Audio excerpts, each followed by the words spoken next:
No nii, siin ma tegelen kõrge pingega puidu pinna söövitamisega. Et no miks ma sellega tegelen, pagan seda teab, et internetiavarustest leidsin sellise lingi ja mul hakkas meeldima, proovisin äkki ma saan järgi teha. No siis ma tegingi ühe niisuguse seadelisse, kus on sees mõned elektroonika vidinad ja väljundiks on siin vähemalt 10–12 000 volti pinget. No, kõigepealt ma võtan proovitüki ja pintseldan selle elektrijuhtivaks söögisooda lahusega. No siin sain jälle tehtud ka kurgisoolveega, et tuli ka päris hea pilt välja. See jääb natuke aega sisse imbuma, nii et selles me paneme natuke ehk veel. Lülitame sisse. Ja keerame pinget juurde. Niimoodi. Nüüd on maksimaalne toitepinge. Nüüd hakkab juba meie protsess tööle ka. Suitsu tuleb ja hakkab mingisugune kujund iseenesest joonistama. Mis siit tuleb, see on minulegi uudiseks. Et võib-olla siin ongi see põnevuse moment, et kunagi ei tea, mis välja tuleb. Siin, et seda kuskil praktikas kasutada, tegin, no näiteks siin on näha edukale kalastajale medalid. Kellele need kaela riputatakse, ma ei tea, aga näiteks tagakülgedel on erinevaid vigureid. No, eile sai tehtud niisugune väga ilus puutükk oli. Mõtlesin, et teen ta ilusamaks. Ei ole kindel, et ta läks ilusamaks. Võib-olla ta läks lihtsalt minu arvates ilusamaks. Nii ma olen juba pikka aega mõelnud, et kui ma pensioni jään, siis ma hakkan elektroonikaga tegelema, aga see pagana elektroonika jookseb kogu oma tasemelt eest ära, nii et sinna järgi jõuda on peaaegu võimatu. No, nüüd ma siis püüdsin järgi ajada ja õppisin tundma Arduino mikroprotsessorit, mida saab programmeerida enda suva järgi nii-öelda.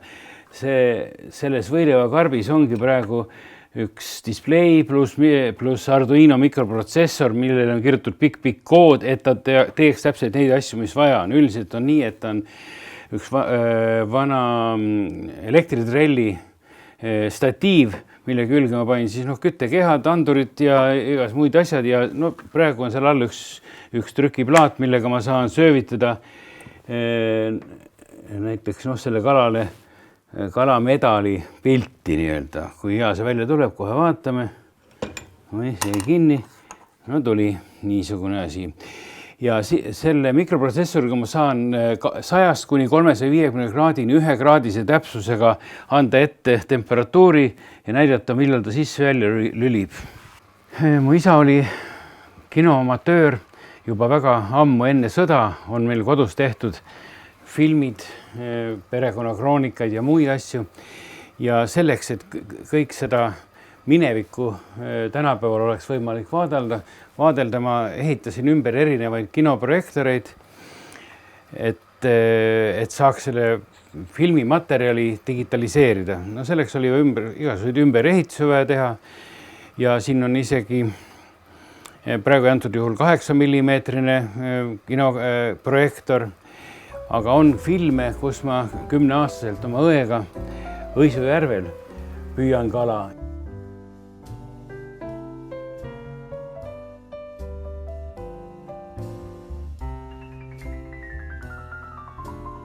Ja on ka film, kus mind tuuakse Tõnismäel sünnitusmajast 1946. aastal, et need on ikka õige vanad asjad.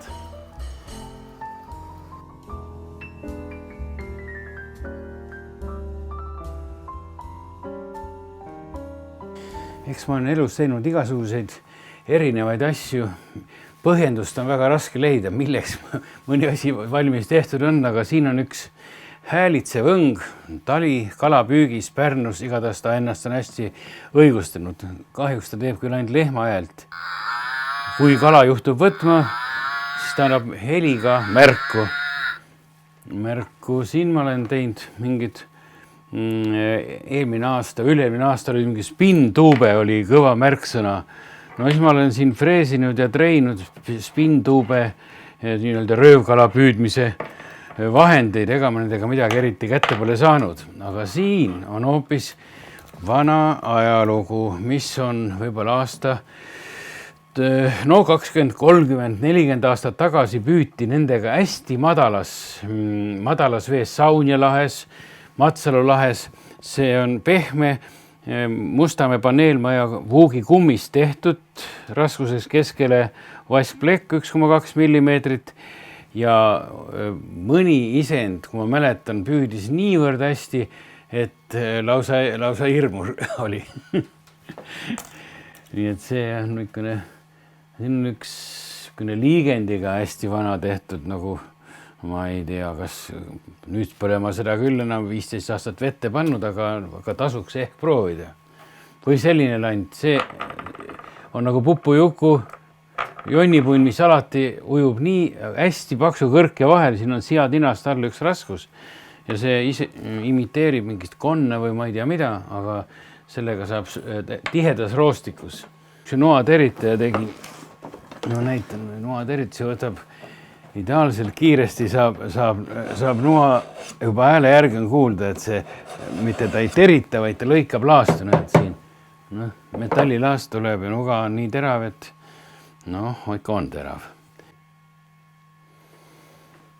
Siin ma demonstreerin ühte fooliotrükis kleebise trükimasinat, mis ma ju valmistasin juba 30 aastat tagasi. See on mul eluliselt vajalik, et ta tooks meile ikka vorsti ka leiva peale. Ja siin see on enamus asjadest on mul siin oma keldris valmistatud. Siin on jalratta osad, sigulisaaled, sapakapendiksid, kõikidest kättesaadavatest materjalidest ja jalgrattaketid. Ja ta on mind õigustanud juba aastaid. Ma panen ta korraks käima. Siin ta trükib ja ka lõikab ja korjab jäätmed ära ja kiirust saab juurde panna ja hetkel ongi siin kalateemaline. Kunagi ma tegin mingi ahvena talipüügi rakis, siis see kleebised läksid selle rakise pakendi peale. Nendest trükimasinadest võib rääkida veel palju, eks siin on tehtud selliseid ja teistsuguseid ja veel igasuguseid lisaseadelisi, aga ei ole jätnud unarusse ka lapsi ja lapselapsi. Nendele sai kunagi ehitatud selline liikuv, nimetame see liikuvaks istmeks ja selle istmega on imelik, tore lugu selles, et ma sain selle istme selliselt, et võtsin kaasa pudel viina, läksin trammitrusti või trammitrusti vist, jah, trammiparki ja ütlesin, et mul on seda istet vaja. Ja muidugi need luksõpad keerasid selle istme trammisest välja ja andsid mulle. Siis ma kasutasin siia kaardirattaid, mingisugune laste kolmerattalise laste mingisugune sõiduvahend see oli ja sellega on siin sõidetud ikka, ma näidan, et see tõesti ja palju mürinat ei taha teha, aga siin on tsentrifugaalsidur ja pidur on siin tehtud läbi mehaanika, läbi hüdraulika ja siin on saeketas, piduriketas ja jällegi käepärastest materjalidest tehtud selline lasterõõm. Et odavamalt läbi ajada, siis muidugi tegin selle paadi järelkäru tegin ise. Aga üks huvitav koht, mis mulle endale meeldib, mis hästi välja kukkus, on see vints. Vintsi tegin ma siis autosiduri hoorattast ja millel on hammasvöö ja pendiksi hammasrattast on niisugune paar, millega hästi kergesti saab selle paadi peale vändata. Nii, selle paadile tuuleklaasi tegin sellisena, et oleks võimalik seda üles tõsta. Sellepärast, et vähendada tuuletakistust, kui selle auto võimsust juhtub väheks jääma, siis sõidu ajal on see tuuleklaas alla lastud ja siin on üks lisakaitse selle auto või paadi katte või presendi tarvis, et see vastu tuuleklaasi ei hakkaks teda matistama. Nii, ja teine asi, mida ma veel siin lisaksin, ma tõin selle armatuurlauda, tõin käiguvahetuse, et mitte mootori juurde iga kord minna, kui edasi-tagasi sõita. Praegu siit on näha, et on nüüd niimoodi näeb tagurpidi, nüüd on edaspidi. Tagurpidi, edaspidi ja seda liigutab üks auto katuseluugi liigutamise mootor, millest ma tegin siin mõned asjad juurde ja nii neid käike siis see mootor elektriliselt vahetab. No nii nende asjadega on, et kogu aeg mingid mõtted käivad peas, mida uuesti ja mida edasi teha, ma praegu ei tea, aga noh, eks elu näitab.